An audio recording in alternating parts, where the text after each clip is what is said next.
అన్ని రోగాలకు అల్లోపతి వైద్యం అందుబాటులో ఉన్న వరంగల్ నగర ప్రజలు మాత్రం ఆయుర్వేద వైద్యానికి ఎక్కువగా మొగ్గు చూపుతున్నారు. ఎలాంటి రోగం వచ్చినా నొప్పొచ్చినా ఆయుర్వేదంపైనే ఆధారపడుతున్నారు.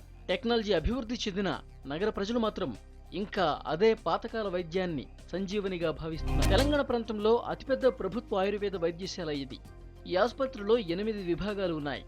అవి పంచకర్మ విభాగం, శల్య విభాగం, చాళుక్య విభాగం, ప్రస్తుతి స్త్రీ రోగ విభాగం, బాలరోగ విభాగం, స్వస్థరుత్తం విభాగం, కాయ చికిత్స విభాగం, రోగ వికృతి విధానం. ఇలా వివిధ రకాల రోగాలతో బాధపడుతున్న వారికి ఆయుర్వేద వైద్యం ద్వారా రోగాలు నయమవుతున్నాయి. ఆధునిక వైద్యంలో ఎన్ని మందులు వాడినా తగ్గని వ్యాధుల గల రోగులు వస్తున్నారు. మా దగ్గర స్పెషల్ మసాజ్ టెక్నిక్లు ఉన్నాయి. ఒక 16-18 విధాలైన చికిత్సా పద్ధతులు ఉన్నాయి. ఆ పద్ధతులు ఉపయోగించి ఈ రోగులందరికీ వారం నుంచి 15 రోజుల లోపల పూర్తిగా నయం చేసి పంపిస్తున్నామని చెప్పి. ఇవి ఇంగ్లీష్ వైద్యంలో ఆపరేషన్ చేస్తారు. ఆపరేషన్ చేసినప్పటికీ శాశ్వత పరిష్కారం లేదు. మేం చేసే ఈ మసాజ్ చికిత్సతో చక్కటి ఫలితాలు వస్తున్నాయి. నరాల బలహీనత, పక్షవాతం లాంటి సమస్యలకు మసాజ్, స్టీమ్ బాత్తో నయం చేస్తున్నారు. పురుషులే కాదు, మహిళలు సైతం మసాజ్ చేయించుకుంటున్నారు.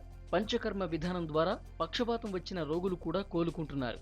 అలోపతిలో తగ్గని మొండి జబ్బులన్నిటికీ ఈ పంచకర్మ విధానం ద్వారా ఆయుర్వేదులో మంచి ట్రీట్మెంట్ ఉందని చెప్పేసి రిజల్ట్స్ మీకు చూస్తూ ఉన్నారు. పక్షవాతం అనేది ఈ పంచకర్మ విధానం ద్వారా చాలా మంచి రిజల్ట్స్ వస్తూ ఉన్నాయి. దాదాపు రోజుకు 40 మంది ప్రత్యేకమైన సిబ్బందితో 1 నెల రోజుల్లో ప్యారలైజ్ అయిన అంటే పక్షవాతంతో ఉన్న పేషెంట్లు నడవగలుగుతూ ఉన్నారు. ఈ తెలంగాణలో ఇది అతిపెద్ద ఆయుర్వేద ఆసుపత్రి. అల్లోపతి వైద్యంలో నయం కాని రోగాలు ఆయుర్వేదంలో నయం కావడంతో చాలా మంది ఇటువైపు మొగ్గు చూపుతున్నారు. ఇక్కడికి నగర ప్రజలతో పాటు చుట్టుపక్కల గ్రామాలకు చెందిన ప్రజలు ఇక్కడ ట్రీట్మెంట్ కోసం వస్తున్నారు. ఎలాంటి సైడ్ ఎఫెక్ట్స్ లేకపోవడంతో నాటు వైద్యమే మేలంటున్నారు. ఆయుర్వేద హాస్పిటల్కి వచ్చి ఇలా జాయిన్ అయ్యకుంటాం, మందులు వాడతాను. ఇప్పటికే 8 సంవత్సరాలు అవుతుంది. ఇవి వాడబట్టి ఈ కంపల్సరీ నమ్మకంగా మొత్తం పూర్తిగా తగ్గుతున్నాయి. వాడకపోతే మాత్రం మళ్ళీ రిపీట్ అయితే వాడాలి. ఎప్పటికీ వాడతాను. ఆయుర్వేదం చాలా మంచిది.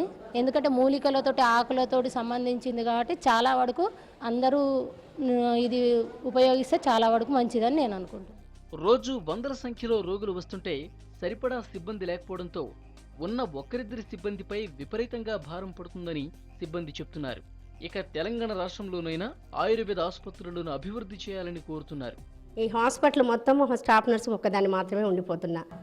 లీవ్ పెట్టడానికి లేకుండా నా సిఎల్స్ క్యాజువల్ లీవ్స్ వాడడానికి కూడా నేను ల్యాబ్స్ అయిపోతున్నా. డే ఆఫ్లు తీసుకోవడానికి కూడా చాలా ఇబ్బందికరంగా ఉంటుంది. ఎట్లా ఉంటుందంటే ఈ హాస్పిటల్ మొత్తంలో ఒక హెడ్ నర్సు గారు, ఒక స్టాఫ్ నర్సు, ఒక ఏఎన్ఎం, ఈ 3 షిఫ్ట్లలో 3 ఉండిపోతున్నాం. ఎప్పుడైనా మాకు లీవ్స్ కావాలన్నా, ఇంకేదైనా ప్రాబ్లం ఏదైనా కూడా ఫేస్ చేయవలసి వస్తుంది. చాలా స్ట్రగుల్ అవుతుంది. కాబట్టి మాకు స్టాఫ్ పెంచాలనేది కోరుకుంటున్నామండి ప్రభుత్వాన్ని.